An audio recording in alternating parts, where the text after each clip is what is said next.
Welcome to PWS United, a podcast for the Prader-Willi syndrome community, brought to you by PWSA USA. This podcast gives the latest news in research, advocacy, and family support by bringing together staff, volunteers, PWS treatment specialists, biotech and pharmaceutical representatives, caregivers, family members, and individuals with PWS. Our goal is to share education, awareness, and resources with those living with PWS and their supporters. Join us in our mission to enhance the quality of life and empower those affected by Prader-Willi syndrome.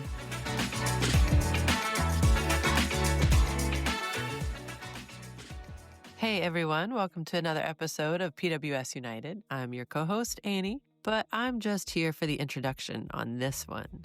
This episode today touches on the upcoming conference, but if you're not attending, please stick around because this conversation goes much deeper than conference logistics. At the heart of this episode is a collaboration of 3 incredible PWS organizations and a collection of 100 years of dedication and commitment to supporting the PWS community. So as I think about the PWS and disability community and all of the incredible people I have met since I was ushered into this realm 13 years ago with Freya's birth, I often return to one of my favorite quotes. Author Vera Nazarian wrote, "Was it you or I who stumbled first? It does not matter. The one of us who finds the strength to get up first must help the other." In working through the edit for this episode, this quote once again came to mind as I listened to the conversation of 3 influential and inspiring women in the PWS community. Our own Stacy Ward, CEO of PWSA USA, sat down with Marguerite Hughes, the outgoing Chief Executive Officer of IPWSO, which is the International Prader-Willi Syndrome Organization, and Susan Hedstrom, the Executive Director of FPWR, or the Foundation for Prader-Willi Research. These women spoke about what this conference collaboration means for the PWS community and the families we support, how conference is a place to find community, explore the experience of rarity, and share commonality amongst people with who you may have thought were worlds apart. Now, as a writer, I feel compelled to round out this intro with one more quote. As a wordy writer, I have 3. First off, we have Helen Keller, who said, "Alone, we can do so little. Together, we can do so much." I don't think that quote needs too much explaining. It's pretty obvious how it fits in here, I think. And then we have Coretta Scott King's statement that the, quote, "greatness of a community is most accurately measured by the compassionate actions of its members." This one brings to mind Stacy, Susan, and Marguerite, and so many others who give so much to this community for the benefit of those living with PWS and their families. It is such a beautiful and welcome balm to this journey as a parent to meet so many people full of compassion and dedication. And the last quote I wanted to share speaks to this whole community, the families, care providers, specialists, doctors, advocates, and of course, our loved ones living with PWS, all of us here. When I think of our rare community, I think of what Shakespeare wrote in A Midsummer Night's Dream, speaking of the bold and empowered Hermia. He wrote, "Though she be but little, she is fierce." We may be a rare disease community. Our numbers few compared to many disorders and conditions the world knows about. But this upcoming conference, a conglomeration of 3 incredible, influential, and effective organizations, is a testament to the tenacity, dedication, and strength of the PWS community. Though we be but little, we are fierce. I'd like to say a quick but sincere thank you to our conference sponsors, including Aardvark Therapeutics, our diamond sponsor, and Soleno Therapeutics, our Platinum Plus sponsor, and to all of our sponsors who have helped support us so that we can put on this wonderful event. Thank you, thank you, thank you. Now let's get into it.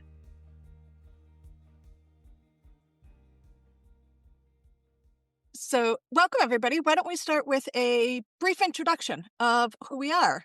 Susan and Marguerite, would one of you like to go first? Sure. Thank you, Stacy. So my name's Susan Hedstrom. I'm the executive director for the Foundation for Prader-Willi Research. I also have a 16-year-old son who has Prader-Willi syndrome, and I live in the San Diego area. Thank you. Thanks, Stacey. So I'm Marguerite Hughes. I have a 21-year-old son, Louis, who has Prader-Willi syndrome. I was involved in the Irish PWS Association on their board for about 5 years, and then I became involved with IPSO 12 years ago. So most recently, I was CEO of IPSO, which finished in February of this year, and I'm very happy to say that we now have an excellent new CEO called Margaret Walker, who I know is looking forward to meeting everyone in Arizona. Great. Well, thank you guys for both being here. Margaret, congratulations on your retirement. And Margaret is wonderful, but we are so sad to see you go. You know you're not allowed to use the word retirement, Stacey. I'm really far too young for that. Yeah. It just means you were incredibly successful and able to retire early. Isn't that everybody's dream? Career break, that's the term. Yeah. Career break. I like that. Um, so today we're going to talk a little bit about how we all came together to host the first combined PWS conference between all three organizations, IPSO, PWSA, and FPWR. I personally, for one, am very, very excited about this collaboration. I think it's been just amazing working with both of you and your teams to make this happen. I'm super, super excited. I agree. It's just been a joy. And I think we will have a better product. I think delegates will respectfully, a better conference than they would have had if they'd gone to any of our conferences individually. And I also think the process of achieving it has been far less stressful, a pleasure. And I think, and I hope it'll lead to closer cooperation between our organizations and indeed a stronger global community. Absolutely. Really, it was just the trifecta. FPWR hosts an annual conference. PWSA is every 2 years, and IPSO is every 3. This year just happened to be that there was going to be 3, organizations with 3 separate conferences. And by bringing them together, it gives us this opportunity to bring together a community that perhaps hasn't been together before. I'm really looking forward to having such a great, big conference in Phoenix. Me too. And big it is. The last numbers I saw were 1,230 or so participants, which is just, it's incredible. Really, really excited about it. Susan, you mentioned that you guys do one every year. Ours is every other year. And then Ipsos is every third year. Have we ever fallen on kind of this cycle before where all 3 were in 1 year? Well, now you're asking me to think way too far back. It would have been 6 years ago when we were 2019. both together. Really? Okay. Well, I'm glad that we decided to do it together. I think from an organizational perspective, it's been really, really nice to share the work, but also get those perspectives from people who have done conferences with different experiences. And then for participants, how great is it to come to one and get the best of all 3 worlds? Yeah, I mean, you look at the sessions that we're being able to offer this year, and there's almost 5 different breakouts at every time. So I don't think there's going to be a problem of not having content. I think people are going to really have to choose between excellent and excellent when it comes to sessions. I would agree with that. We had someone email us recently saying, there's so much content that I want to attend. I don't know how to choose. Would you be able to rearrange things? Like, I would love to, but we're always going to be in that situation for somebody. Yeah, that's true. And, that's where we're trying to help by having one room recorded. So if you can't make it to all the sessions, we will be we'll be recording most of the sessions that take place in the ballroom so that people can catch up on those sessions after the event. And I think your point, Stacey, also highlights maybe the importance of people taking the time to read the materials before they actually go to Arizona so that they don't waste any time that first morning figuring out what they want to see or where they want to go. So I think it's having invested the effort to register, it's well worth putting in a little bit of time to plan what you want to do when you're there. Yeah. I completely agree. And with those, 5 breakout sessions, I think that's more than any of us have had before in our conferences. So really, it is going to be important to take that time to look at it. In addition to Family Conference, which, we've got the largest amount of people coming to that, just under 800 at this point, we're also offering the Clinical Scientific and the Professional Caregivers Conference. I know both of you guys have been involved in kind of the planning on both of those, or members of your team have. Is there anything you want to share about those conferences that our listeners might be interested in hearing about? I think it's worth, again, talking about size maybe. Certainly the clinical and scientific program, it looks to be very large at this stage, and it's also very international. So we have very many researchers from different countries, and I think that's really ideal for that program in particular, because there is the opportunity to stimulate collaborations, reinvigorate existing relationships, and I hope that a lot will come from that. It's not as if the next day there's going to be, new research out as a result, but over time, the meetings you have, the people that meet over lunch, etc., in those sessions. I think that's really important to bring the research community together in that way. So for that program, I think there's a lot to be delighted about. Similarly, as you both know, I have a huge amount of respect for the professional provider community, and I think that social care is just so important for our people to live the lives that they want to live and to achieve their potential. So I think to be able to bring together that number of professional providers, to give them the opportunity to have their workshops, to hear the formal research, it's hugely valuable. And I know parents don't attend that program, but nonetheless, I think families can expect that the benefits will trickle down to them from what has happened and been discussed at the program. Yeah, we just had a residential provider sharing session where we went through what that agenda is going to look like, because it is the model is very different than what PWSA's professional provider conferences looked like before. It really is kind of modeled after what IPSO has done at your care provider conferences, and people are so excited about the international perspective and learning more. It was a really great discussion. And then we spent a little time talking about how do we then get that information out to families about what is talked about. And I think that again goes back to that collaboration between all of us in ways that we can continue to partner. And I just think it's so important for us to be doing that, and it's such a benefit. And I think, Stacey, on that, there are, for example, IPSO runs a caregivers forum that caregivers from around the world participate in online. I hope that a lot of additional providers from the US will choose to join that group, because, my own son lives in an excellent supported living setting, and I know that the staff there find it very beneficial to be part of a network where there are other people dealing with similar, sometimes unusual issues that may arise, and you can just run it by someone else and say, has this ever come up in your setting and how did you respond? So I think having that peer support network is so important, and bringing everyone together to kickstart it in this way is invaluable. I agree. So we're almost at the end of the actual planning process, which I think is really exciting.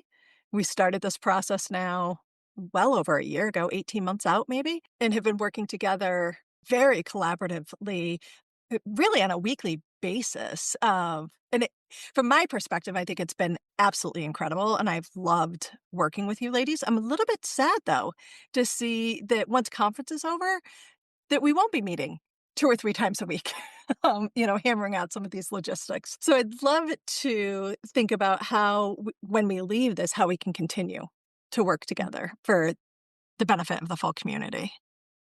I agree, Stacy. And I think that there's a lot of opportunities that have been percolating up for us to be working on together. I think the current research climate and the need for advocacy there is going to be paramount. And it's really an opportunity for all the organizations to get together, as well as sharing lived stories about new treatments and their benefits is going to be key. And then, of course, all of the organizations continuing to help these clinical trials enroll. I've seen, efforts on behalf of all 3 organizations and continuing to get that messaging out. So there's going to be lots of, just right there, I just rattled off 3 different ways we are and will continue to work together. And I know that there's more opportunities in the future. And I think, Stacey, perhaps families of people with PWS, they see some of our public collaborations, but they don't necessarily realise how many informal contacts take place behind the scenes. So all the emails that I send to either of you or your team saying, do you know anything about this? Or somebody inquired about something else. So I think there is a huge amount of cooperation happening all the time, and I'm sure that will continue. Yeah. I agree. I think that it's very natural for us in our organizations, but you're right, it's not always public, and people don't realize just how much we're all already doing that. And it makes sense that we would, because when it comes down to it, we all play, I think, distinctive and important roles in the community. But nonetheless, our overall objectives are very similar. We all want people with PWS to have the opportunities to do what they want to do. We want them and their families to be supported to the extent that they need. So, there's no conflict at all between our work. I think we complement each other very well. Yeah. I hope one of the things that people take away from our conference and even from this conversation is an understanding of the strength of our community, because something I often encountered in IPSO was that representatives from other rare disease groups would approach us and they'd say, we really like what you're doing. Can you please talk to us about how you set this up? And, they hear that there's, in our global community, there are 47 countries in which there's a national PWS association, so a formally constituted association. In many, many other countries, there's an informal network, a WhatsApp group or something similar. Very few rare disease organisations have that extent of infrastructure. And we've all contributed. FPWR, we've got an amazing global registry. I think the 24-hour support line that you provide, Stacey, is, unmatched anywhere. So I hope that people in the community see just how well set up this community is and the importance of that. There's so much to do and we are very focused on need, as we should be, and on pushing the boundaries. But a lot has also been achieved. There's a lot to be proud about and positive about. That's a great point. I can speak from our PWSA's team perspective. We're always looking at what is the next thing? Where's the next need that we need to fit or find some sort of treatment response to? But we don't ever stop and think about just how much has been accomplished. And, when you think back 50 years, at least for us, and is it 30 and 20 for you guys? That's a lot of dedication to PWS. 100 years combined. Yeah. 100 years combined of work and success and accomplishment. And we should be celebrating that. And maybe now is an opportune time to mention that there was one previous conference that was jointly organised by PWSA and IPSO, and that was in the US in 2001 in Minnesota. And that was the largest IPSO conference ever to date. It was 1,250 delegates. Now, I think we're going to pass it out this time, but the fact that that record has stood for so long, I think is interesting. And I hope you don't mind me mentioning, Stacey, that the co-hosts of that conference were Jim and Joan Gardner, who were amazing, I think, champions of our community for over 50 years, because their son was in fact diagnosed before PWSA was established. And very sadly, Jim passed away recently, as you know, and I know I will be thinking of him in Arizona. And it really is champions like Jim who've made our community as strong as it is. We're standing, as they say, it's a cliche, we're standing on the shoulders of giants. And maybe the next leaders, they will come to their first conference in Arizona. The people who'll be making the real changes, 20, 30, 40 years from now, we'll meet them for the first time and then they'll take over. Yeah. Which is good. Lasers. Yeah. Mm-hmm. I know you mentioned in a previous conversation, Stacey, that now seemed like a particularly good time to have a global collaboration like this. Do you want to say more about that? Sure. So I think for me, I'm looking at it from the perspective of there's been so much more awareness of what PWS is, but also how widespread. So, the statistics have always been, it's worldwide. The prevalence is equal across all ethnicities. But I don't know that there was the same kind of global awareness that we really are more alike than we are different across the world, and that we can all learn from each other. And I think social media has helped us as a community and families connect with people that they wouldn't have any other way. Now is an opportunity to bring everybody together and meet in person for the first time and have those face-to-face conversations and really learn from each other in a way that I think we just weren't set up to do before either. The thing I'm looking forward to the most about this conference is I'm looking forward to the sessions, but it's actually seeing all the families and their kids building community out at the pool. I want to see kids going down the water slide and screaming and laughing and giggling and having the best time of their life. I'm bringing one of my kids, my non-Prader-Willi child, to attend. He's going to know nobody walking into this conference, but I hope that he leaves with a couple of new friendships, because that's really what I always go for when I'm attending these conferences is meeting new people. And I've made some of my strongest friendships from these conferences. I love that. For me, it's always, conference is my favorite week of the year, always. And I think some of this comes from not having a child with PWS.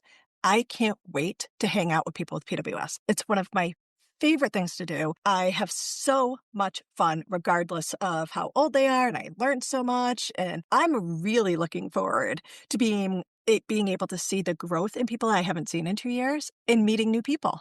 It's my favorite part. You've reminded me, Stacey, of one of the most remarkable moments I had at a PWS conference, which in fact was at a PWS USA conference. And it's quite a long time ago now. And I remember there was a at the end of the gala, all the people with PWS came into the room and I think they performed a song. And I remember looking around and being struck by the thought that there were more people with PWS in that room than there are in my entire country. And it was, rather strange because I thought I'm so used to being rare and being the only one who knows about PWS. And in that setting, you're not rare if you know about PWS. You're rare if you don't know about PWS. And there may have been a few tears, but I certainly took away something about rarity and what it means and I suppose the context from that meeting. Yeah. I love that. I think community is really, really important.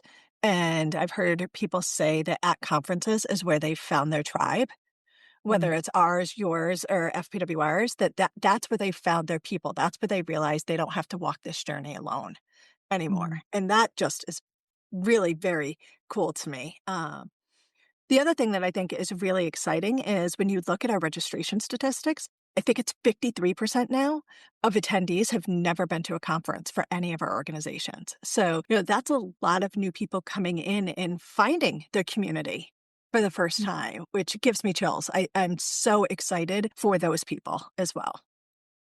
Yeah, that's just wonderful. Absolutely. I completely agree. And I think for many people, there's a moment at a conference like this when you end up speaking casually while you're waiting for coffee or in a corridor somewhere to somebody from a different cultural background, maybe whose first language is different, whose child might be a different age. And you have this realization that actually I have more in common with this person than I do with my next door neighbor or potentially members of my own family, because PWS tends to be such a big part of people's lives. And if you have that in common, you have a lot of common ground. So certainly I've met people at conferences who in other contexts I would probably not have a lot in common with, but really I do. Yeah.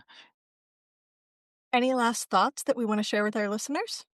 Well, I would say that I hope that everyone goes away from this conference feeling really invigorated. I hope the families have renewed energy to support their family member with PWS because in the end, I think families are the most important part of the jigsaw. However, I also hope that the professionals go away having been reminded about why they got involved in the first place, knowing how much we appreciate their skill, their commitment, and again, with renewed drive to continue to support this community. So I hope it produces positive energy. I absolutely believe it will, and that people go away feeling good. Yeah.